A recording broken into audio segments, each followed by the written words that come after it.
দর্শক স্বাগত জানাচ্ছি আমাদের প্রতিদিনের আয়োজন জনতন্ত্র গণতন্ত্র অনুষ্ঠানের সপ্তাহের আলোচিত বা দিনের আলোচিত বিষয় নিয়ে আমরা কথা বলে থাকি। আপনারা নিশ্চয়ই যারা টেলিভিশনের নিয়মিত দর্শক তারা দেখেছেন জাতীয় পার্টির চেয়ারম্যান হোসেন মোহাম্মদ এরশাদ গত দুদিন বেশ তাদের দল নিয়ে দেশ নিয়ে রাজনীতি নিয়ে কথা বলেছেন।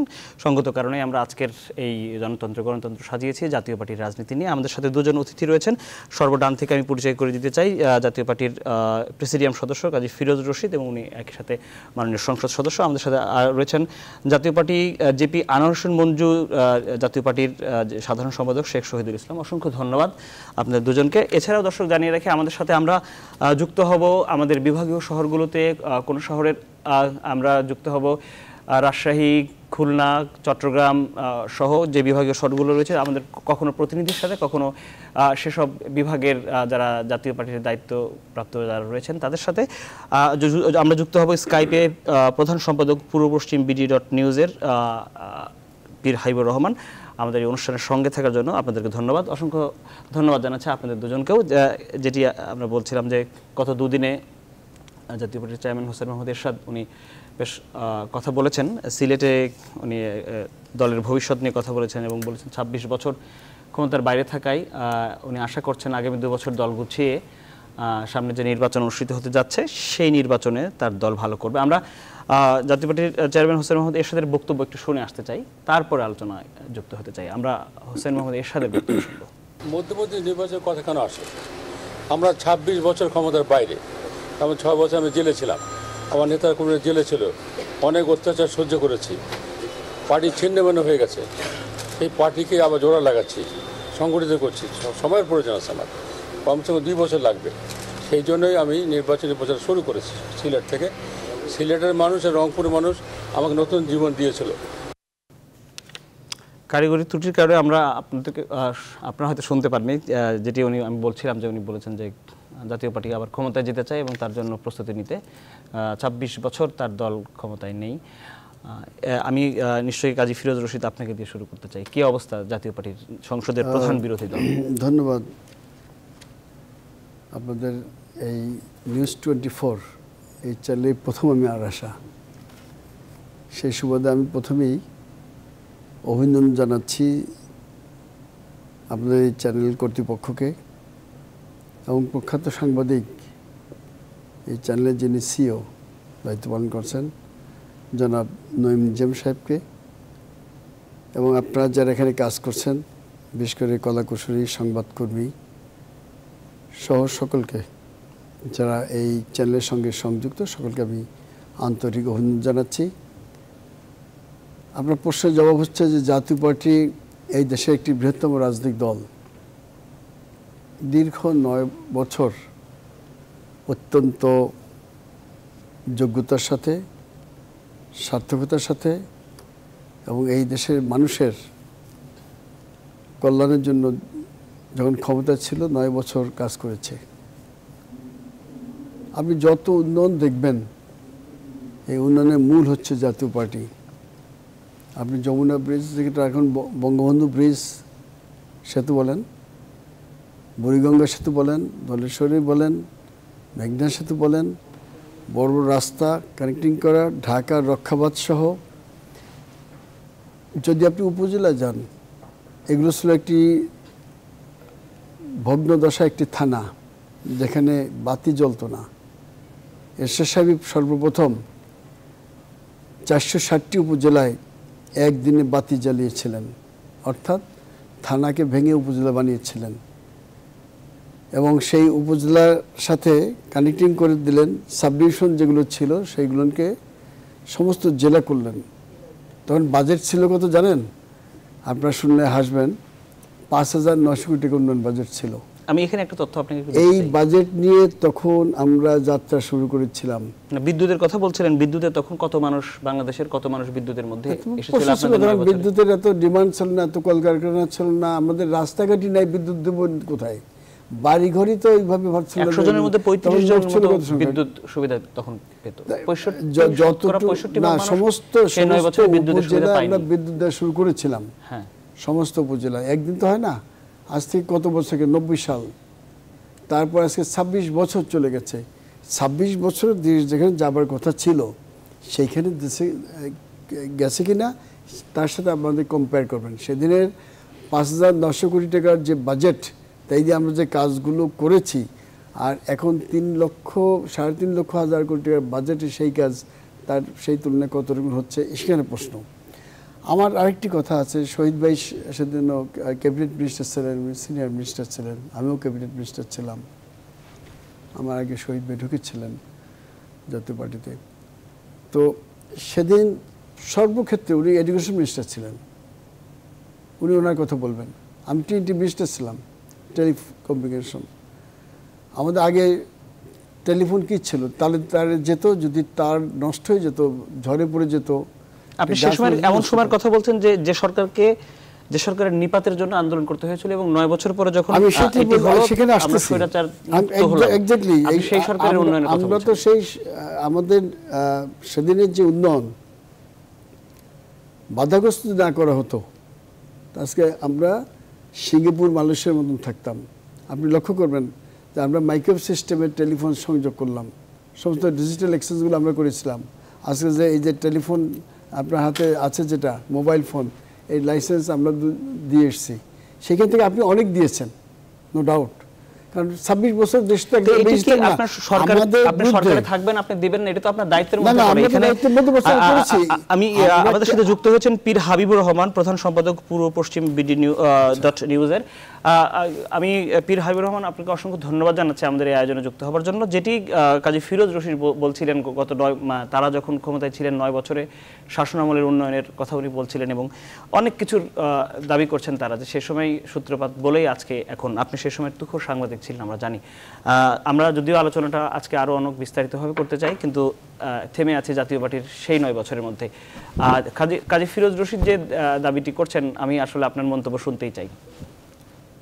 ধন্যবাদ আপনাদেরকে। এখানে যে দুইজন মেহমানকে নিয়ে এসেছেন, কাজী ফিরোজ রশিদ ভাইয়ের সঙ্গে তো আলোচনায় পারার কথা না। 60-এর দশকের তুখুর ছাত্র নেতা, জগন্নাথ থেকে উত্তাল আন্দোলনের মিছিল নিয়ে আসতেন। এখানে শেখ শহীদ ভাই আছেন, তারাও শেখ শহীদুল ইসলাম অনেক পড়াশোনা জানা লোক। শেখ শহীদুল ইসলামের দিকে তাকালেই বোঝা যায় জাতীয় পার্টি 26 বছর ধরে ক্ষমতায় বাইরে রয়েছে। কাজী ফিরোজ রশিদের দিকে তাকালে বোঝা যায় যে এই জাতীয় পার্টি ক্ষমতার অংশীদারিত্ব বুক করে আসছে। তো যাই হোক, এটা ঠিক যে সামরিক জমানায় এরশাদ একজন প্রশাসক হিসেবে এরশাদ অনেকটা তিনি কীর্তিমান ছিলেন, তার অনেক মানুষ তার প্রশংসা করে, এবং তিনি অনেক সংস্কার করেছেন যোগাযোগ ব্যবস্থার। বিশেষ করে তখন যে পশ্চাৎপদতা ছিল, তখন বাজেটে তো ছিল না, অনেক প্রশ্ন ছিল তার বিরুদ্ধে। শাসনামলের বিরুদ্ধে অনেক দুর্নীতি হয়েছিল, তার বিরুদ্ধে স্বৈর শাসনের অভিযোগ উঠেছিল। সামরিক শাসনের জমানা থেকে বাংলাদেশকে মুক্ত করতে, গণতন্ত্র ফিরিয়ে আনতে আমাদের 60টি বছর, তখন শিক্ষা জীবন ব্যাহত হয়েছে। আমরা প্রতিদিন কাজই ছিল সামরিক শাসনের অবসান চেয়ে মিছিল, মিটিং, আন্দোলন, সংগ্রাম করা। এবং আল্লাহর কাছে শুকরিয়া যে সেই দিনগুলোতে, সেই সামরিক শাসনের জমানায় আমরা সফল আন্দোলন করেছি, উত্তাল মিছিল, বিক্ষোভ করেছি, ছাত্র মিছিল করেছি, আমরা অগ্রভাগে থেকেছি, কখনো পিছনে থেকেছি, জেল খেটেছি। 26 বছর যে গণতন্ত্রের যে স্বর্ণযুগ, যে গণতন্ত্র আমাদের পাওয়ার কথা ছিল, সেই গণতন্ত্র এরশাদকে আর স্বৈরাচার বলে না, এটা সত্য। এবং ব্যক্তির শাসন, এটা গণতন্ত্র কতটা আরো পরিপক্ক করতে পারে, সুসংহত করতে পারে, এটা দিনে দিনে 26 বছর দেখা গেছে। সামরিক শাসনের জমানায় ছাত্র সংসদ নির্বাচন নিয়মিত হয়েছে, গণতন্ত্রের জমানায় নিয়মিত হয় নাই। সামরিক শাসনের জমানায় এভাবে তৃণমূল বিস্তৃত দুর্নীতির মহোৎসব হয় না এখন যেভাবে হয়েছে। এখন আপনি কোনো জেলায় গেলে আপনি দেখবেন যে প্রকৌশলী অধিদপ্তরগুলো সরকারি দলের ছাত্র যুব সংগঠনের কর্মীদের নিয়ন্ত্রণে থাকে। এটা সেনাশাসক এরশাদের জমানায় আমরা দেখি না। এটা যদি আপনি আমাকে উদাহরণ হিসেবে বলতে চান, তাহলে আমার সুনামগঞ্জে, আমার বাড়ি ছিল সুনামগঞ্জ, বিশ্ববিদ্যালয় বন্ধ, হল ভ্যাকেশন চলে যেতাম বাড়ি। আমাদের মন্ত্রী ছিলেন জাতীয় পার্টির ইকবাল হোসেন চৌধুরী। তার কোনো লোক প্রশাসনের উপর খবরদারি করতে, তার কোনো লোক রোডস এন্ড হাইওয়ে নিয়ন্ত্রণ করতে আমরা দেখিনি। আপনি এই যে বিষয়গুলো, এই বিষয়গুলো কিন্তু রাজনীতিতে বিএনপি যেভাবে ক্ষমতাচ্যুতির পরেও বিএনপি সামরিক শাসনের গর্ভ থেকে এসেছিল, কিন্তু রাজনীতিতে বিএনপি যতটা সুবিধা ভোগ করেছে, গণতন্ত্রের রাজনীতিতে সেনা শাসক এরশাদের জাতীয় পার্টি ততটা ভোগ করতে পারেনি। এক, 91 সালে এরশাদ পতনের পরে 91 সালের জাতীয় নির্বাচনে লেভেল প্লেইং ফিল্ড সমান দেওয়া হয় না। সেদিন যদি আওয়ামী লীগ এরশাদের জাতীয় পার্টিকে মুক্তভাবে ছেড়ে দিত, তাহলে এরশাদও রাজনীতিতে বেনিফিশিয়ারি হতেন, আওয়ামী লীগও বেনিফিশিয়ারি হতেন। এমনকি জি, আমরা এখন পর্যন্ত যেতেই পারিনি। আমাদের আরেকজন অতিথি শেখ শহীদুল ইসলাম, আমি যেতে চাই আপনার কাছে। যদিও কাজী ফিরোজ রশিদ যেভাবে বলছিলেন, অন্য একটি ব্যাখ্যা দিয়েছেন পীর হাবিবুর রহমান, 9 বছরের কথা যেটি বলছিলেন, আপনি তখন শিক্ষামন্ত্রী ছিলেন আমাদের দেশের।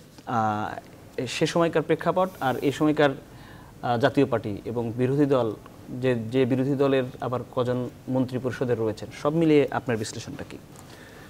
দেখুন, রাজনীতির বিশ্লেষণ যদি আপনি মানে দাবি করেন, তাহলে বলবো যে এখন যে রাজনৈতিক অবস্থাটা আমাদের দেশে বিরাজমান, এই রাজনৈতিক অবস্থাটাকে কখনোই আদর্শ একটি অবস্থা বলা যায় না।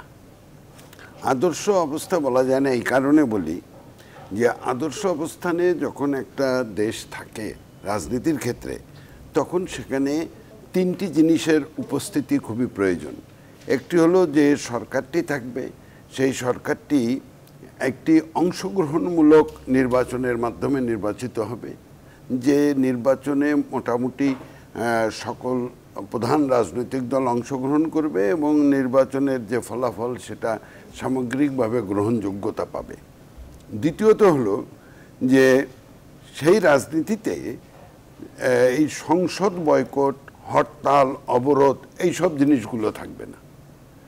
সেখানে মানুষের অধিকারের কথা আলোচনা হবে সংসদে, এবং সংসদেই জনগণের, যেহেতু তারা নির্বাচিত প্রতিনিধি, তার মাধ্যমে জনগণের সমস্যাগুলো আলোচিত হয়ে একটা সমাধান সেখানে বেরিয়ে আসবে। মৌলিক যে জাতীয় প্রশ্নগুলো, যেমন শিক্ষা, স্বাস্থ্য, অবকাঠামো, উন্নয়ন ইত্যাদি ক্ষেত্রে একটা জাতীয় ঐক্যমত্য থাকবে। এবং তৃতীয় বিষয়টি হলো যে সেখানে যে আদর্শ স্থানীয় একটি রাজনৈতিক ব্যবস্থায় রাজনৈতিক দলগুলোর মধ্যে তারা একজন আরেকজনকে শত্রু ভাববে না, ভাববে প্রতিপক্ষ, এবং সেখানে এমন একটি পরিস্থিতি সৃষ্টি হবে যাতে নিজেদের মধ্যে আদর্শ রাজনৈতিক পারস্পরিক শ্রদ্ধাবোধ ইত্যাদি থাকে। তো আমরা কি অবস্থায় রয়েছে আমি সেটি আমি বলতে চাচ্ছিলাম যে সেদিক থেকে আপনি যদি বিচার করেন, তাহলে একটি আদর্শ যে অবস্থান, সেই অবস্থানে যে আমরা আছি তা নয়। তবে আমাদের এই অবস্থানের জন্য আমরা কেন আজকের এই অবস্থানে আসলাম, আমাদের তো একটা ভালো সূচনা হতে পারত। আমাদের এই জাতীয় পার্টির সরকারকে পতনের মধ্যে দিয়ে যে আশার কথাগুলো দেশবাসীকে যারা শুনিয়েছিলেন, সেই আশার কথাগুলো কিন্তু দেশবাসী শুনেছে বটে, কিন্তু তার বাস্তবায়ন কি দেখতে পাচ্ছে? আমি সেটাই বলছিলাম যে আজকে কি সুশাসন আমাদের দেশে আছে? আমাদের দেশে কি দুর্নীতিমুক্ত প্রশাসন আছে? আজকে আমাদের দেশে রাজনৈতিক ব্যবস্থায় হরতাল, অবরোধ, সংসদ বয়কট, আপনি জাতীয় পার্টির যে অংশের সাধারণ সম্পাদক, সেই অংশের সভাপতি কিন্তু এই সরকারের মন্ত্রী আছে। আমরা সবাই আমরা বলছি অনেক কথাই, কিন্তু বাস্তবতা একেবারেই ভিন্ন। না, বাস্তবতা আবার আরেক দিক থেকে কেন এই অবস্থা হলো? আজকে যদি বিগত নির্বাচনে বিএনপি যদি অংশগ্রহণ করত, অন্যান্য দলগুলো যদি অংশগ্রহণ করত, তাহলে কিন্তু এই অবস্থা হতো না। আজকে এর আগের সংসদ চলাকালীন সময় বিএনপি যখন বিরোধী দলে ছিল, তারা যদি সংসদ বয়কট না করত, তাহলে এই অবস্থা হতো না। তারপরে এই অবস্থায় বিএনপি যখন সংসদ বর্জন করবে, আমি একটু বলে নেই যে তখন আমাদের জাতীয় পার্টির চেয়ারম্যান, তিনি একবার নির্বাচনে সকালে আসেন, বিকালে বলেন যে আসবেন না, পরের দিন আবার অসুস্থ হয়ে পড়েন। সকাল এবং রাত না, সন্ধ্যা এবং রাতের কাছাকাছি দুটি বক্তব্য। তো এখন এই যে পরিস্থিতি, এটাকে কি আপনি রাজনৈতিকভাবে একটি আদর্শ পরিস্থিতির কথা বলবেন? আমি একটু যেতে চাই আমাদের রাজশাহী জাতীয় পার্টি জেলা জাতীয় পার্টির সভাপতি আবুল হোসেন আমাদের সাথে যুক্ত হচ্ছেন। আমরা একটু মাঠ পর্যায়ের খবরটা নিতে চাই, জাতীয় পার্টির কি অবস্থায় রয়েছে। আবুল হোসেন, আপনাকে ধন্যবাদ আমাদের সাথে যুক্ত হওয়ার জন্য। জানতে চাই যে জাতীয় পার্টির যে আলাপ আমরা নিশ্চয়ই আপনি শুনতে পাচ্ছিলেন এখান থেকেই, যে শেখ শহীদুল ইসলাম উনি বলছেন, যদিও ওনার দলের সভাপতি এই সরকারের একজন মন্ত্রী, কিন্তু বর্তমান যে রাজনৈতিক পরিস্থিতি উনি এটাকে স্বাভাবিক বলতে রাজি নন। বাস্তবতা আদর্শ বলতে। আদর্শ রাজনৈতিক পরিস্থিতি বলতে আপনি রাজি হচ্ছেন না। আবুল হোসেন, আপনার কাছে যেতে চাই, আসলে প্রান্তিক পর্যায়ে, মাঠ পর্যায়ে জাতীয় পার্টির কি অবস্থা? আমরা দেখেছি গত স্থানীয় সরকার নির্বাচনে আসলে জাতীয় পার্টির যে ফলাফল সেটি ছিল খুবই হতাশার। আমাদেরকে একটু বলবেন যে মাঠ পর্যায়ে জাতীয় পার্টির, বিশেষ করে রাজশাহীর কি অবস্থা? অনেক ধন্যবাদ নিউজ 24 এর দর্শকদের শুভেচ্ছা জানিয়ে এবং নিউজ 24 এর কর্তৃপক্ষ সকলকে ধন্যবাদ জানিয়ে আমি ওখানে আমাদের নেতা, আমাদের পার্টির মাননীয় প্রেসিডিয়াম সদস্য এবং সাবেক মন্ত্রী জনাব ফিরোজ রশিদ সাহেব ওখানে, এমপি সাহেব ওখানে আছেন। তিনি অত্যন্ত ভালোভাবে জানেন এবং উনি রাজনৈতিকভাবে অত্যন্ত সুদৃঢ়ভাবে আমাদের সবকিছু বলছেন। আমরা রাজশাহীর অবস্থা আপনারা জানতে চেয়েছেন। রাজশাহীতে যে কথাটা বলা হয়েছে যে গত স্থানীয় নির্বাচনে ভালো করে নাই, এটা সারা বাংলাদেশেই তার প্রভাব রয়ে গেছে। হঠাৎ করে প্রতীক বরাদ্দ হলো লাঙ্গল, পাশাপাশি ক্ষমতায় আছে দুই, আগে বর্তমানে আওয়ামী লীগ সরকার ক্ষমতায় থাকার কারণে স্থানীয় নির্বাচনগুলো প্রায়ই এদেশে দেখা গিয়েছে যে স্থানীয় নির্বাচনগুলো যে সরকার থাকে তাদের দিকেই অনেকটা এগিয়ে যায় এবং সেটাই এখানে ফলটা দাঁড়িয়েছে। আমরা সেইভাবে পদক্ষেপ গ্রহণ করতে পারি নাই। আমাদের নির্বাচনে হঠাৎ এই লাঙ্গল প্রতীক দেওয়ার জন্য প্রস্তুতিটা ওই রকম আমাদের ছিল না, যার কারণে অনেকটা আমরা ভালো করি নাই।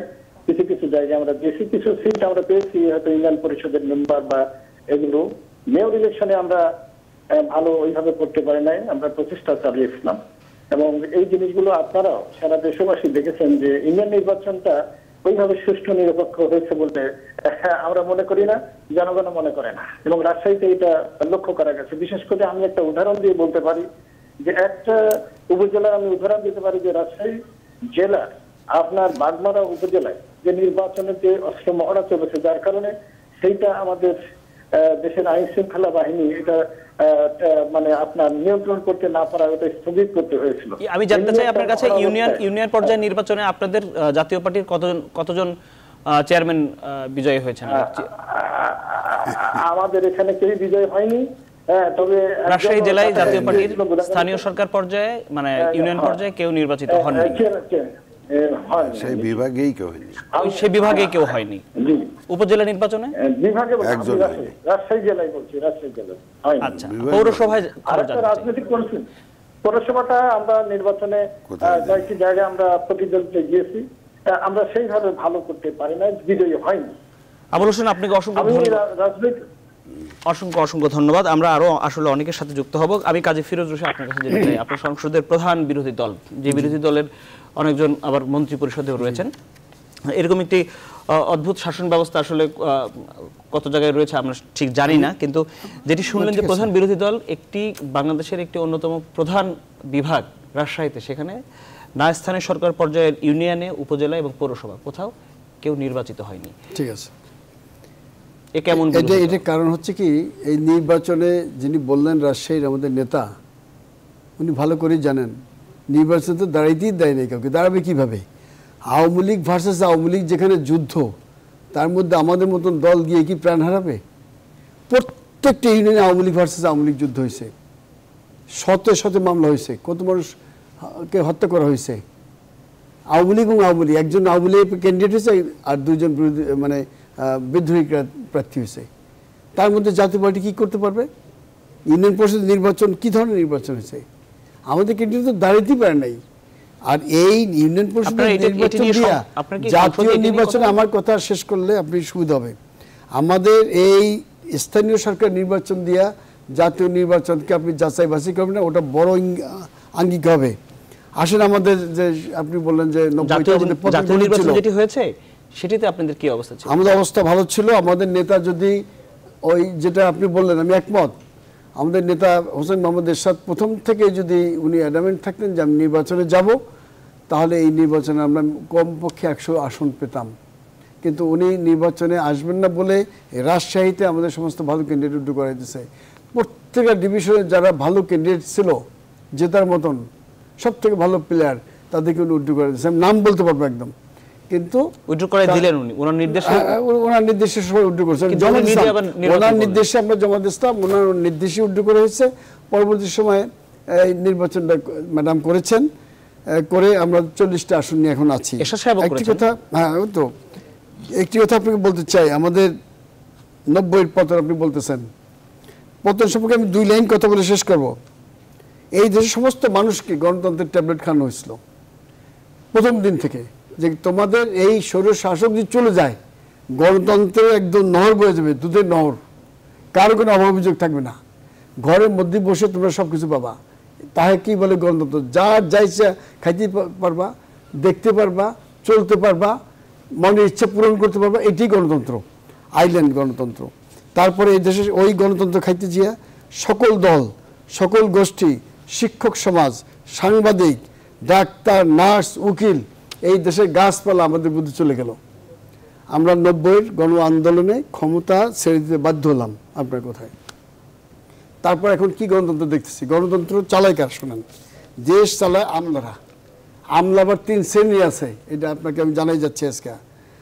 প্রশাসনের 3 শ্রেণী আমলা আছে, একটা হলো সামরিক আমলা, একটা বেসামরিক আমলা, আর রাজনৈতিক আমলা।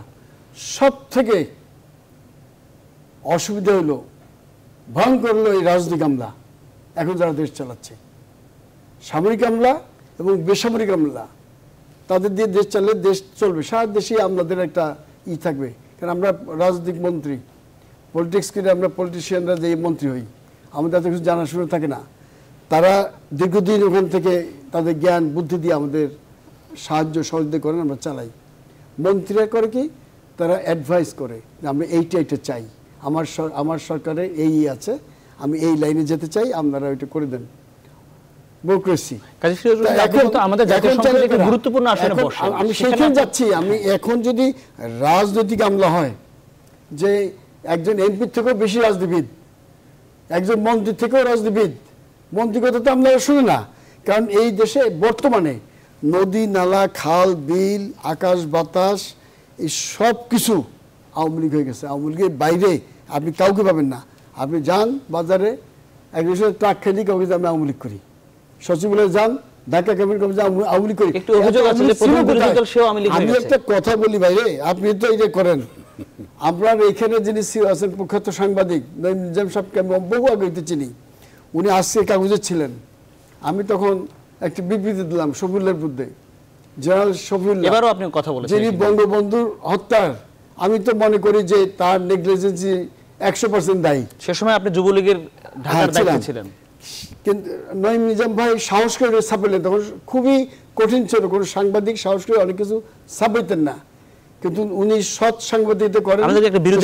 বিরতির পরে শেষ করে বিরতিতে 1 সেকেন্ডের পরে, সেই দিনটা তার কি ভূমিকা ছিল, শুধু কি কয়েকজন সেনা অফিসার যে বঙ্গকে হত্যা করলো, এর পিছনে কাদের ইন্ধন ছিল, কারা কারা এই ষড়যন্ত্র জড়িত ছিল, তাদের কি উদ্দেশ্য ছিল, এবং কারা ক্ষেত্র প্রস্তুত করেছিল, আজও সেইটা একটা কমিশন গঠন করে সেটা বের করা হলো না কেন, এইটা আমরা জানতে চাই। চমৎকার। আমরা বিরতির পরে এই নিয়ে আবার কথা বলবো। দর্শক থাকুন আমাদের সঙ্গে। আমরা রয়েছি জনতন্ত্র গণতন্ত্র অনুষ্ঠানে, আলাপ করছি বর্তমানে জাতীয় পার্টির রাজনীতি নিয়ে।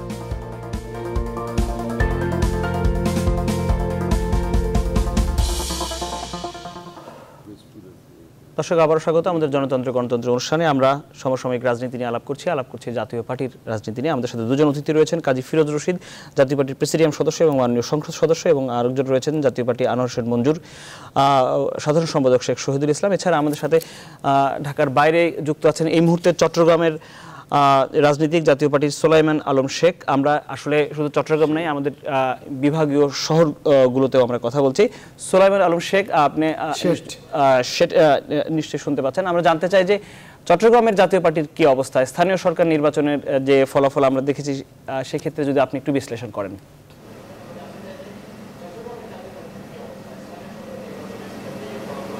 আমরা প্রথমে আমি চ্যানেল নিউজ 24-কে ধন্যবাদ জানাই এবং আমার চট্টগ্রামের অবস্থান আমাদের জাতীয় পার্টির অবস্থান খুবই ভালো। আপনারা জানেন স্থানীয় সরকার নির্বাচনে আমরা প্রায় 7-8টা পেয়েছি, বেশ কয়েকটা আসন আমরা পেয়েছি, কিন্তু চট্টগ্রাম এখন জাতীয় পার্টির একটা দুর্গ হিসেবে আছে। চট্টগ্রামের মানুষ চায় এখন জাতীয় পার্টি আবার ক্ষমতায় আসুক, কারণ একমাত্র জাতীয় পার্টি যখন ক্ষমতায় ছিল তখন এই দেশের উন্নয়ন হয়েছে এবং জাতীয় পার্টি আপনারা জানেন কিছুদিন আগে 1 তারিখ আমরা আমাদের মাননীয় চেয়ারম্যান সাবেক রাষ্ট্রপতি আলহাজ হোসেন মোহাম্মদ এরশাদ সাহেব আমরা সিলেট থেকে আমাদের যাত্রা শুরু করি। আমাদের আজকে আপনাদের স্টুডিওতে আমাদের প্রেসিডিয়াম মেম্বার আমার লিডার কাজী ফিরোজ রশিদ সাহেবও আছেন। উনি অনেক কথাই বলেছেন, আমি ওনার সাথে আমার যা বলার উনি সবই বলে ফেলেছেন। বাট আমার এখন মানুষ তাকিয়ে আছে কখন আবার জাতীয় পার্টিকে ক্ষমতায় দেখবে, কারণ এখন দেখতে চায় মানুষ ক্ষমতায় জাতীয় পার্টি চায়, কারণ অন্য 2 সরকারকেও দেখেছে, কিন্তু এখন সুলাইমান আলম শেঠ, আমি জানতে চাই আপনার কাছে যে আপনারা তো ক্ষমতায় রয়েছেন, আপনাদের দলের বেশ কয়েকজন মন্ত্রী পরিষদে রয়েছে, আজকেও ক্যাবিনেটের মিটিং হলো, সেখানে বেশ কয়েকজন জাতীয় পার্টির আপনার দলের নেতৃবৃন্দ যারা মন্ত্রী হিসেবে ওখানে ছিলেন, প্রতিমন্ত্রী হিসেবে ছিলেন, আপনারা তো এক ধরনের ক্ষমতায় রয়েছেন। জানতে চাই যে চট্টগ্রামের মানুষ কি মনে করে, এই যে প্রধান বিরোধী দলও হলেন আবার এখানে মন্ত্রীও হচ্ছেন, সেটি কি রাজনীতিতে প্রভাব ফেলে কিনা, দলটাকে একটু স্তীমিত করে দেয় কিনা? না, এটা আমার মাননীয় চেয়ারম্যান সাহেব, এটা আমার এবং আমার যে লিডার আছে কাজী ফিরোজ রশিদ সাহেব বলতে পারবেন। বাট আমার কথা হলো যে মন্ত্রী, আমরা যখন বিরোধী দলে আছি, গণতন্ত্রকে আমরা বিশ্বাস করি, আমরা একত্রে কাজ করতে চাই। চট্টগ্রামকে নিয়ে একটা কথা আছে, if Chittagong moves whole country moves. চট্টগ্রামের যে মন্ত্রী সাহেবরা আসেন যথেষ্ট কাজকর্ম করছেন এবং দেশকে আগিয়ে নিয়ে যাওয়ার জন্য ওনারাও চেষ্টা করছেন।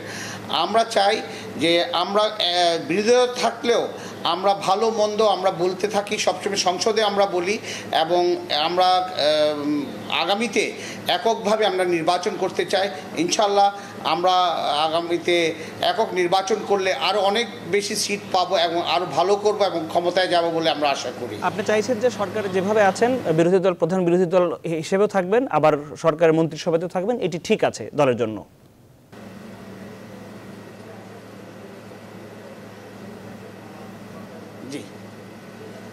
আমরা আছি, কারণ আমরা বিরোধী দলে থাকা অবস্থায় আমাদের যে মন্ত্রীরা আছেন, আজকে আমাদের কোনো মন্ত্রীর কোনো দুর্নাম নাই। আপনারা দেখেন আমাদের 2-3টা মন্ত্রী আছে, এখন পর্যন্ত কোনো সরকারের বা অন্যান্য দলের লোকজন আমাদের কোনো মন্ত্রীদেরকে দুর্নামের কোনো হয় না। আপনার সরকারি দলের অনেক মন্ত্রীরা আছেন, অনেক দুর্নামের ভাগী হয়েছেন, ওরা আমরা দেখেছি। বাট আমাদের মন্ত্রীরা দে আর 100% ক্লিন। অনেক ধন্যবাদ সুলাইমান আলম শেঠ। আপনাদের মন্ত্রীরা ভালো আছেন। মহাসচিব সাধারণ সম্পাদক জাতীয় পার্টি আনোয়ার মঞ্জু জাতীয় পার্টির শেখ শহীদুল ইসলাম, জানতে চাই যে এই পুরো বিষয়টা তো আপনি শুনছেন, জি, আপনার কি আমার কাছে যেটা মনে হয় যে দেখুন, আপনি যে প্রশ্নটা করেন আর তার যে উত্তরের মধ্যে অনেক ফারাক। আপনি জাতীয় পার্টির রাজনীতি সম্পর্কে এবং বর্তমান পরিস্থিতির সাংগঠনিক অবস্থা নিয়ে আলোচনা করছেন। আমার মনে হয় যে কারণে আজকে জাতীয় পার্টি দুর্বল, সেটির বাস্তবসম্মত একটি বিশ্লেষণ প্রয়োজন এখানে। তার প্রধান কারণ হলো যে জাতীয় পার্টি আজকে কয়েকটি ভাগে বিভক্ত। প্রথমত এই সকল যে বিভক্তি, এই বিভক্তি নিরসনে আমাদের যিনি নেতা এখনো নেতা, তিনি আমাদের 4টি ভাগে বিভক্ত। 4টি ভাগে না, 5টি ভাগে, 5টি ভাগে বিভক্ত। 5টি ভাগে বিভক্ত। এই বিভক্তিগুলো দূর করে জাতীয় পার্টিকে প্রথমত ঐক্যবদ্ধ করা প্রয়োজন। এই কাজটি আপনি যদি 5টি ভাগটা একটু বলতেন নিশ্চয়ই। আমি 5টা ভাগ আপনাকে বলি যে হোসেন মোহাম্মদ এরশাদ সাহেবের নেতৃত্বে জাতীয় পার্টি জাপা যেটা, দ্বিতীয়ত হলো যে কাজী জাফর আহমেদ সাহেবের নেতৃত্বে একটা হয়েছে 2, তৃতীয় হলো যে ডক্টর মতিন সাহেবের নেতৃত্বে একটা জাতীয় পার্টি, আর একটা হলো নাজির রহমান মঞ্জুর নেতৃত্বে একটা জাতীয় পার্টি, আর আমরা মনে করি যে আমরাই প্রকৃত জাতীয় পার্টি। জাতীয় পার্টি যে আদর্শের ধারক এবং বাহক, সেই পতাকা আমরাই বহন করছি। এজন্যই আমরা আমাদের কথাটা শেষে বললাম। তো আজকে আমার মনে হয় যে জাতীয় পার্টির যে আজকে সাংগঠনিক দুর্বলতা আছে, এই দুর্বলতাটা কাটিয়ে ওঠার জন্য প্রথম কাজ যেটি হোসেন মোহাম্মদ এরশাদ সাহেবের করা উচিত, আমাদের নেতা ছিলেন, এখনও নেতা তিনি আমাদের, কিন্তু আমরা আজকে ভিন্ন, এই কাজটি প্রথমে তো করতে হবে তাকে দলকে, বিভক্ত দলকে ঐক্যবদ্ধ করা। দ্বিতীয় কাজটি যেটি আজকে জাতীয় পার্টির রাজনীতির জন্য সবচেয়ে বেশি প্রয়োজন, সেটি হলো রাজনীতিতে জাতীয় পার্টির একটা স্বতন্ত্র পথ তাকে রচনা করতে হবে জনগণকে এগিয়ে নিয়ে যাওয়ার জন্য। সেই পথ যদি অন্য রাজনৈতিক দল থেকে আলাদা না হয়, ভালো না হয়, সুন্দর না হয়, তাহলে এই রাজনৈতিক দলে আমাদের এই পথে কেন লোকে আসবে? অতএব সেটি একটি প্রয়োজন, এবং সেজন্য রাজনৈতিক দলের একটি লক্ষ্য যেটা, সেটি কেবল স্থির করলে চলবে না, লক্ষ্যের সঙ্গে একটি কৌশল অবলম্বন করতে হবে, যে কৌশল দ্বারা, স্ট্র্যাটেজি দ্বারা আপনি সেই লক্ষ্যে পৌঁছতে পারেন। জাতীয় পার্টির এই স্ট্র্যাটেজিটা একদম নেই। এবং তৃতীয়ত যে কাজটি আজকে জাতীয় পার্টিকে যদি ক্ষমতায় আনতে হয় করা প্রয়োজন, সেটি হলো যে জাতীয় পার্টির সঙ্গে অন্যদের পার্থক্যটা কি, যা স্বাতন্ত্র যে বৈশিষ্ট্য, স্বকীয়তা, এটা কিন্তু সৃষ্টি করতে হবে। এখন জাতীয় পার্টির যে অবস্থা, জাতীয় পার্টি একবার আওয়ামী লীগের পিছনে এখন আছে, এবং এর আগে একবার 4 দলীয় জোট তখন ছিল বেগম জিয়ার নেতৃত্বে, তার সঙ্গে গেছিল, আবার ফেরত এসছেন, আবার এখন মহাজোটে গেছিলেন, মহাজোট থেকে বেরিয়ে এসে আবার এখন বিরোধী দলও হয়েছেন, আপনি যেটা বললেন মন্ত্রিসভায়ও আসন আছেন। সুতরাং মানুষকে কিন্তু এই কমপ্লেক্সিটির মধ্যে, এ ধরনের একটা জটিল পরিস্থিতির মধ্যে ফেলে দিয়ে আপনি যদি মনে করেন যে আপনি অ্যাডভান্স করতে পারবেন, আপনি সম্মুখপানে অগ্রসর হতে খুলনায় যুক্ত হতে চাই, আমাদের প্রতিনিধি শামসুজ্জামান শাহিনের সাথে যুক্ত হতে চাই। যে 5টি ধারা জাতীয় পার্টির কথা বলছিলেন শেখ শহীদুল ইসলাম, খুলনাতে বাস্তবতা আসলে কি? এই 5টি ধারার ওখানে প্রকার আছে কিনা, দেখা যায় কিনা 5টি ধারা, নাকি কটি ধারা রয়েছে? এবং আপনার কাছে আমি বিশেষ করে জানতে চাই, স্থানীয় সরকারের নির্বাচনগুলোতে জাতীয় পার্টির অবস্থান কেমন ছিল, নির্বাচনে তাদের প্রভাবটি কেমন ছিল? শামসুজ্জামান শাহিন। জি, আপনাকে ধন্যবাদ। জাতীয় পার্টি কথায় যদি বলি তাহলে সাংগঠনিক খুবই দুর্বল। খুলনা এবং জেলা ওয়ার্ড পর্যায়ে কমিটি আছে, এটা ঠিক, কিন্তু সেই সব কমিটির কার্যক্রম দীর্ঘদিনেও চোখে পড়েনি। বিশেষ করে তৃণমূল ওয়ার্ড পর্যায়ের কমিটিগুলো সব উত্তীর্ণ। জাতীয় পার্টি সব নগরীর কার্যালয় আছে, কার্যালয় ভিত্তিক, এবং দলীয় এই বলেই চলে। জাতীয় পার্টির খুলনা একাধিক নেতা কথা বলেছি, তারা বর্তমানে তাদের দাবি হোসেন মোহাম্মদ এরশাদ, রওশন এরশাদ মূলত দুটি দীর্ঘদিন সক্রিয় আছে, তাদের দাবি যে একবার সেই গ্রুপিংটা নেই, মানে জাতীয় পার্টির মধ্যে মানে আগের সেই দক্ষতা একটা নিরসন হয়েছে। এবং বিশেষ করে সিলেটে জাতীয় পার্টির যে কর্মসূচি পালন করা হলো, যান্ত্রিক সমস্যা হয়েছে, যেটি আসলে শামসুজ্জামান শাহিন। দেখুন, আমি আপনাকে বলব যে আপনার ওখানে খুলনার যদি অবস্থা আপনি জানতে চান, খুলনায় জাতীয় পার্টির দুটি ফ্যাকশনই প্রধানত কাজ করছে। একটি হলো জাতীয় পার্টি জাপা, যেটা এরশাদ সাহেবের, আরেকটি হলো জাতীয় পার্টি জেপি, যেটা আমাদের। ওখানে আমাদের শরীফ শফিকুল আহমেদ চন্দন, তিনি ওখানে আছেন, রশিদা করিম বলে আমাদের মহানগরী যারা আছেন, তারা ওখানে কাজ করছেন। এবং জাতীয় পার্টির জাপাতে আবুল হোসেন বলে যিনি ছিলেন, তিনি এখন প্রধান হিসাবে ওখানে কাজ করছেন। এখন আমাদের এই জেলায় জেলায় যদি আপনি এখন রিপোর্ট নেন, আপনি রিপোর্ট কখনোই জাতীয় পার্টি খুলনা বিভাগে ইউপি নির্বাচনে মাত্র 2 জন দাঁড়িয়েছিলেন, তারা কেউ জিততে পারেন নাই। কিন্তু আমাদের জেপির খুলনা বিভাগে 3 জন আমরা জিতেছি। আমাদের জেপি, জাতীয় পার্টি জেপির আমরা 3 জন ওখানে জিতেছি ইউনিয়ন পরিষদ নির্বাচনে। এবং আমাদের ওখানে একজন ভাইস চেয়ারম্যান উপজেলার আছেন, ভাইস চেয়ারম্যান আছেন স্থানীয় সরকার নির্বাচনে। তবে আপনি এই স্থানীয় সরকার নির্বাচন দিয়েই এর সাথে জাতীয় নির্বাচন মিলবে না, এটা অনেকটা হয়, নিশ্চয়ই বোঝা যায়। তবে প্রশ্ন হলো যে আগামীতে যে রাজনীতি, সেই রাজনীতিটা কি হবে সে সম্পর্কে যদি জনগণ স্পষ্ট ধারণা না করে, তাহলে জনগণ দেখছে যে আওয়ামী লীগ ক্ষমতায়, এরশাদ সাহেব আওয়ামী লীগের পেছনে আছেন, প্রধানমন্ত্রীর দূত, তার সরকারের মন্ত্রীও আছেন। সুতরাং আপনি যতই বলেন না কেন, বিরোধী দল হিসেবে তাদেরকে স্বীকার করা জনগণের পক্ষে মুশকিল। স্বাভাবিকভাবেই তারা এ টিমের সঙ্গে খেলতে চায়। যদি একটা টিমেই খেলতে হয় তাহলে বি টিমের সঙ্গে থেকে আর লাভ কি? ন্যাচারালি জাতীয় পার্টি যদি তাকে পুনরুজ্জীবন ঘটাতে হয়, হ্যাঁ না দিবেন, কিন্তু জাতীয় পার্টির যদি পুনরুজ্জীবন ঘটাতে হয়, যদি নতুন একটা চেতনায় জাতীয় পার্টিকে অগ্রসর করতে হয়, তবে আমি যে কথাটা বলেছি আমার মনে হয়, যদিও আমি আরেকটা জাতীয় পার্টির কোনো বিকল্প নাই, একসঙ্গে আমাদেরকে একটা বিরতিতে ফিরে এসে আমরা আসলে সেই আলোচনা করবো এবং আমাদের সাথে তখন যুক্ত হবেন সাংবাদিক পীর হাবিবুর রহমান। কিন্তু কাজী ফিরোজ রশিদ, আমি আপনার কাছে এখনই যেতে চাই, যেটি বলছিলেন যে এভাবে এই টিমে থেকে বি টিমে থেকে এই টিমের মধ্যে থাকা, এটি আসলে আমি শহীদ ভাইয়ের সাথে একটা পয়েন্টে একমত যে আমরা সরকারের মন্ত্রীও থাকবো, আবার জনগণের সামনে যে বিরোধী দলও হব, এইটা অনৈতিক। এই রাজনীতি এই দেশে চলে না, অচল। পৃথিবীর কোন উন্নত দেশে আছে এটা আমার জানা নেই, আমি সব দেশের খবর রাখি না। কিন্তু আমাদের দেশের মানুষ, যদি আপনি সরকার থাকেন একদম পাক্কা সরকার হবেন, বিরোধী দল থাকলে পাক্কা সরকার বিরোধী দল থাকবেন, আপনি সরকারও থাকবেন বিরোধী দলও থাকবেন, এটা কেউ বিশ্বাস করছে না। আপনি মুসলমান হন, একদম খাঁটি মুসলমান হয়ে যান। যদি হিন্দু হন, খাঁটি হিন্দু হন। আপনি যদি বৌদ্ধ হন, খাঁটি বৌদ্ধ হন। আপনি কন আমি মানুষ, হিন্দু না, মুসলমান না, বৌদ্ধ না, খ্রিস্টান, মানুষ, এটা মানুষ বলে না। সেই কারণে এখানে আমাদের দল গোছাতে অসুবিধা হচ্ছে। এটা ঠিকই একটা মানে অনৈতিক কাজ।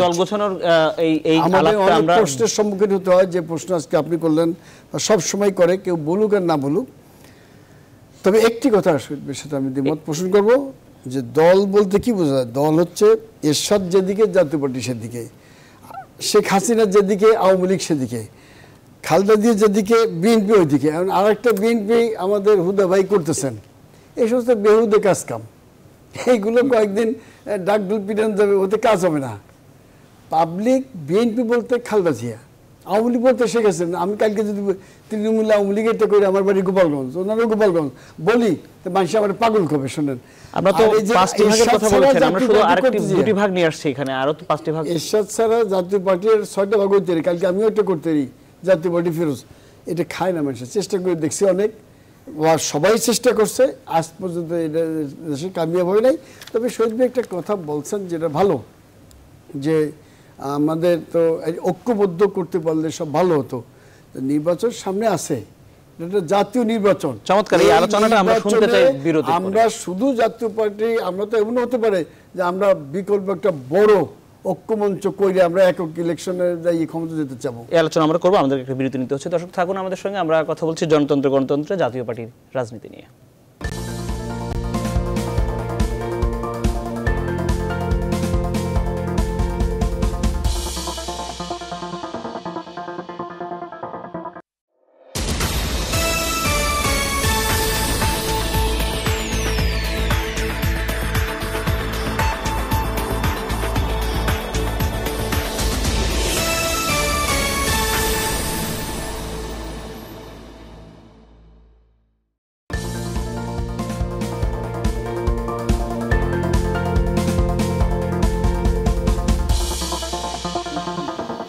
দর্শক আবারও স্বাগত আমাদের জনতন্ত্র গণতন্ত্র অনুষ্ঠানে। আমরা আজ আলাপ করছি জাতীয় পার্টির রাজনীতি নিয়ে। আমাদের সাথে দুজন অতিথি স্টুডিওতে রয়েছেন, কাজী ফিরোজ রশিদ, প্রেসিডিয়াম সদস্য জাতীয় পার্টি এবং মাননীয় সংসদ সদস্য, এবং জাতীয় পার্টি আনোয়ার হোসেন মঞ্জুর, সাধারণ সম্পাদক শেখ শহীদুল ইসলাম। আপনাদেরকে অসংখ্য ধন্যবাদ শেষবারের মতো। এবং আমাদের সাথে যুক্ত রয়েছেন প্রধান সম্পাদক পূর্ব পশ্চিম BD.News-এর পীর হাবিবুর রহমান। পীর হাবিব, আপনাকে ধন্যবাদ শেষবারের আয়োজনে যুক্ত হওয়ার জন্য। যেটি আপনাদের মধ্যে কথা হচ্ছিল বিরতির মধ্যেও আপনারা কথা বলছিলেন, এই যে বিভেদ যেটি আসলে আপনাদেরকে দুর্বল করেছে। আমরা আমাদের অনুষ্ঠানের শেষ প্রান্তে রয়েছি। শেখ শহীদুল ইসলাম নারায়ণভাবে বলছিলেন যে এটি কিভাবে কাটিয়ে ওঠা যায়, জাতীয় পার্টি আসলে দীনতা, উনি সেই বাস্তবতা বলছিলেন। আসলে ফিরোজ রশিদ, আপনি তো দীর্ঘদিনের রাজনীতিক, এইটা দেখেন আলাপ আলোচনার কোনো বিষয় না, প্রয়োজনের সময় সব এক হয়ে যায়। যখন প্রয়োজন হয় যার যার প্রয়োজনের শেষে, আর যে ওনার প্রয়োজন না থাকে আমি একা চিল্লাইলেও কাজ হবে না, দুজনের একটা তাগিদ থাকতে হবে। তৈরি হয়েছে কিনা? এই যে আমাদের সামনে, আমি আপনাকে বলি এক এক করে, আমাদের সামনে এই যে আমার প্রখ্যাত সাংবাদিক, আমার অত্যন্ত প্রিয় সাংবাদিক পীর হাবিবুর রহমান সাহেব আছেন, দীর্ঘদিনের পরিচিত বন্ধু। তো উনি জানেন, উনি তো রাজনীতিতে বহু লেখা লিখছেন এবং এগুলো সারা দেশে চমক সৃষ্টি হয়েছে। এখন দেখেন কম, হয়তো লেখার প্রয়োজন নেই, মানুষ পড়তে এখন আর কোনো রাজনীতি নিয়ে পড়তে চায় না, মানুষ কোনো হারিয়ে ফেলেছে রাজনীতির উপরে, তাদের আগে যে আকাঙ্ক্ষাটা ছিল। তা এখন আমি যেটা বলতে চাচ্ছি যে যুদ্ধের সময় অনেক গ্রামের মধ্যে গোলমাল ছিল, কিন্তু যখন পাকিস্তান আর্মি হানা দিল সব গ্রামে এক হয়ে গেল, দৌড়ে যে এক জায়গায় উঠলো। তা আমাদের এখানে যখন রাজনীতি শুরু হবে, অর্থাৎ নির্বাচনকে সামনে রেখে নির্বাচনমুখী যখন হয়ে যাবে, তখন সব দল চেষ্টা করবে যে আমরা কিভাবে আমাদের নিজেদের জায়গাটা পাকাপোক্ত করব। তখনই ঐক্য প্রক্রিয়া শুরু করবে। আওয়ামী লীগ তাদের নৌকা আর কত উঠাবে, নৌকা তো এখন আর ধরে না, কিছু নামাইতে বললি বাসে। ওই যে হাইব্রিড বলছে আজকে ওবায়দুল কাদের সাহেব, আবার যুবলীগের চেয়ারম্যান সাহেব, উনিও বলছে যে হাইব্রিড নিয়ে তারা ভরে গেছেন। শুদ্ধি অভিযান করে আওয়ামী লীগের কিছু লোক নৌকা থেকে নামাইতে হবে, নাহলে তো নৌকা তো একটা ধারণ ক্ষমতা আছে। নামবে কোথায়? আপনাদের উপরে। আরে ভাই আমাদের উপরে আসবে কোথায় আছে? আমাদের তো খালি আছে, আমাদের উপরে আসবে। তখন আমাদের এই যে 5 জন বলেন 7 জন বলেন যারা গেছে সব আমরা আনবো। আমরা আমাদের 300 সিটে ক্যান্ডিডেট দিতে হবে এবং ভালো ভালো ক্যান্ডিডেট দিয়ে আমরা ইলেকশন করবো। সেই সময় সেই তাগিদে সবাই আসবে। নিশ্চয়ই সাংবাদিক পীর হাবিবের এখানে বিশ্লেষণ রয়েছে। আমি যাচ্ছি, আমাদের 1 সেকেন্ডে শেষ করছি। ওনার বাড়ি বৃহত্তম সিলেট জেলায়। তো গতকাল আমরা সিলেটের সব থেকে বড় জনসভা করছি। স্মরণকালে মানুষে বলছেন মাননীয় প্রধানমন্ত্রী যখন গেছেন এই ধরনের জনসভা হয়েছে, আর গতকাল এই জনসভাটা হয়েছে। ওখানে আমাদের নেতা স্পষ্ট বলেছেন যে আমি আরেকবার সিলেটে আসলাম, এই সিলেটের জনগণ ভোট দিয়ে আমার জীবন রক্ষা করেছিল, আমার দ্বিতীয় জন্মভূমি হচ্ছে সিলেট, অতএব আমি আরেকবার আসি আপনাদের কাছে, আপনাদের দোয়া নিতে আসলাম। এবং যে কোনো ভালো কাজ উনি সিলেট থেকে শুরু করেন। আমরা এখান থেকে শুরু করলাম, আশা করি আপনারা আমাদের পিছনে থাকবেন এবং মানুষ হাত তুলে আমাদের কিন্তু দোয়া করেছেন। চমৎকার। আমরা একটু পীর হাবিবুর রহমানের সাথে যুক্ত হতে চাই, যে বিশ্লেষণ করছিলেন কাজী ফিরোজ রশিদ। আপনার পর্যবেক্ষণটা জানতে চাই, গতকাল যেটি সিলেটের তাদের যে মহাসমাবেশ সব মিলিয়ে তার বক্তব্য। আমি গভীর মনোযোগ দিয়ে শুনছিলাম। কাজী ফিরোজ রশিদ ভাই জাতীয় পার্টির রাজনীতিতে অনুঘটকের ভূমিকা অনেক সময় পালন করেছেন। সেই 95-96 ফেব্রুয়ারি নির্বাচনের আগেও হওয়ার কথা ছিল। জাতীয় পার্টিকে ক্ষমতায় রাখার জন্য, ভালো অবস্থায় রাখার জন্য যে রাজনীতিবিদরা ভূমিকা রেখেছেন, কাজী ফিরোজ রশিদ, তারা উন্নত। তো যাই হোক, অনেকগুলো ভুল ছিল। যেমন জিয়াউর রহমান সামরিক শাসকও ছিলেন, তিনি রাজনীতিবিদও হতে পেরেছেন। এখানে আমার বিশ্লেষণ এবং পর্যবেক্ষণে সেনা শাসক এরশাদ যতটা সফল রাষ্ট্রনায়ক, ততটা তিনি রাজনীতিতে সফল হতে পারেন নাই, ততটা তিনি রাজনীতিবিদ হতে পারেন। 90 সালের ক্ষমতাচ্যুতির পরে 91 সালের নির্বাচনে যে লেভেল প্লেইং ফিল্ড দেওয়া উচিত ছিল বিচারপতি শাহাবুদ্দিন সরকারের, তাকে জনগণের আশা আকাঙ্ক্ষার কারণে সরকার বিদায় নেওয়ার পর, সামরিক সরকার বিদায় নেওয়ার পর সংবিধান লঙ্ঘন করে তাকে সরকার প্রদান করা হলেও তিনি কিন্তু সবাইকে সমান লেভেল প্লেইং ফিল্ড দিতে পারেন নাই। এবং আওয়ামী লীগ আজকে জাতীয় পার্টিকে বিএনপির শূন্যস্থান পূরণের জায়গায় দাঁড় করাতে চাচ্ছে।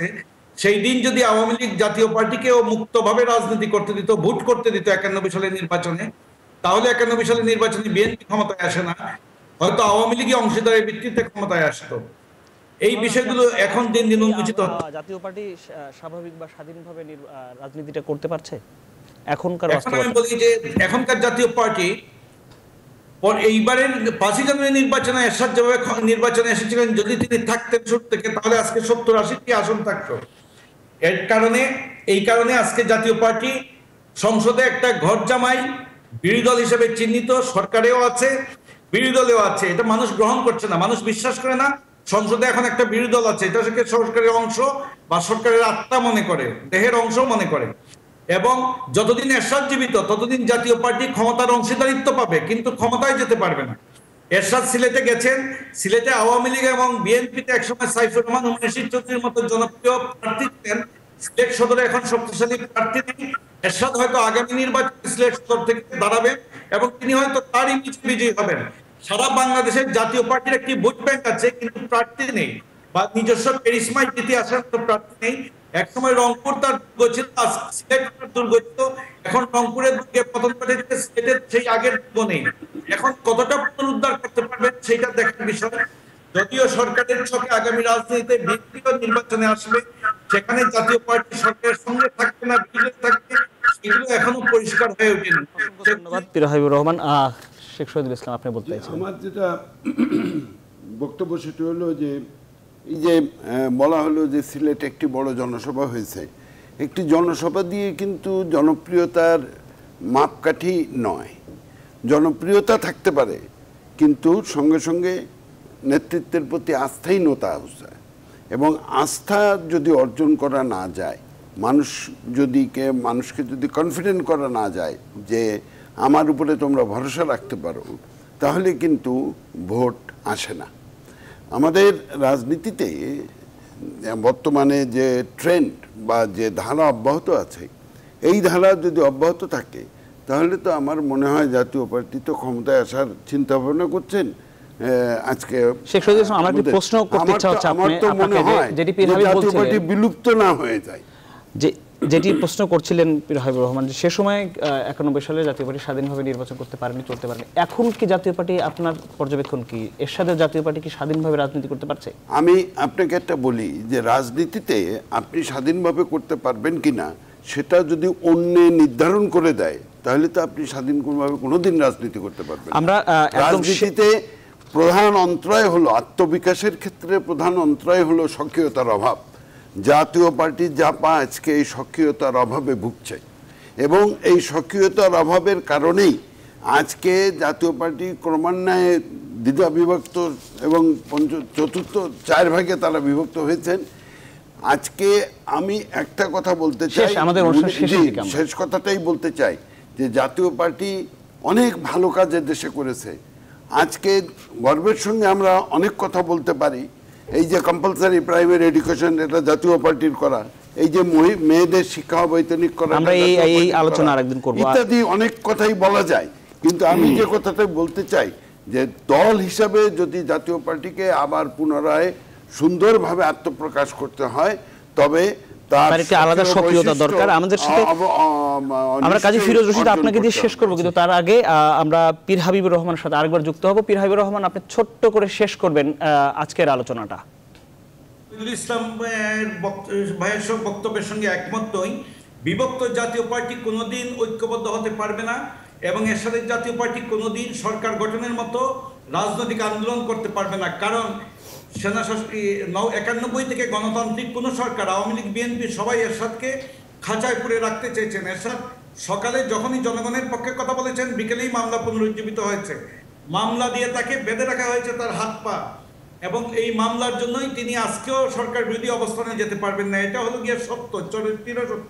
ধন্যবাদ, অসংখ্য ধন্যবাদ। একদম শেষ কাজী ফিরোজ রশিদ, আমি পীর হাবিবের সাথে একটি বিষয় যুক্ত করতে চাই। আপনারা আজকেও বলেছেন আপনার নেতা যে মধ্যবর্তী নির্বাচন উনি চায় না। একটি দেশের প্রধান বিরোধী দল কিভাবে বিরোধী দল কেন যাবো? আমরা তো সংসদে আছি, শেষ করবেন? আমি শেষ করে দিচ্ছি। পীর হাবিব ভাইয়ের সাথে আমি একদম একমত। উনি যেটা বলছেন এর বাইরে আর কিছু বলার নাই। শুধু একটি কথা বলবো, রাজনীতি হচ্ছে কৌশলের খেলা। কৌশলে যে জিতে যাবে সেই কিন্তু রাষ্ট্রীয় ক্ষমতা বসবে। জাতীয় পার্টিকে যদি 91-তে আওয়ামী লীগ যদি কোণঠাসা না করে স্বাধীনভাবে জাতীয় পার্টিকে 91 সাল নির্বাচন করতে দিত, শাহাবুদ্দিনকে বলতো যে একটা লেভেল প্লেইং ফিল্ড দিয়ে দাও, জাতীয় পার্টি ইলেকশন আসুক, তাহলে আমরা 50টি 60টি আসন যদি পেতাম 91-তে, বিএনপি ক্ষমতা আসতো না, আওয়ামী লীগ ক্ষমতা আসতো। অনেক ধন্যবাদ। আরো একদিন মনে করি যে এই কৌশলের খেলায়, যেহেতু একটা রাজনীতিতে কৌশলের খেলা, এরশাদের কাছে এখনো কোনো প্লেয়ার নেই দেশে। চমৎকার, আপনাদের অনেক ধন্যবাদ জানিয়ে শেষ করছি। দর্শক, আপনাদেরকেও ধন্যবাদ জানিয়ে শেষ করছি। সবাই ভালো থাকবেন।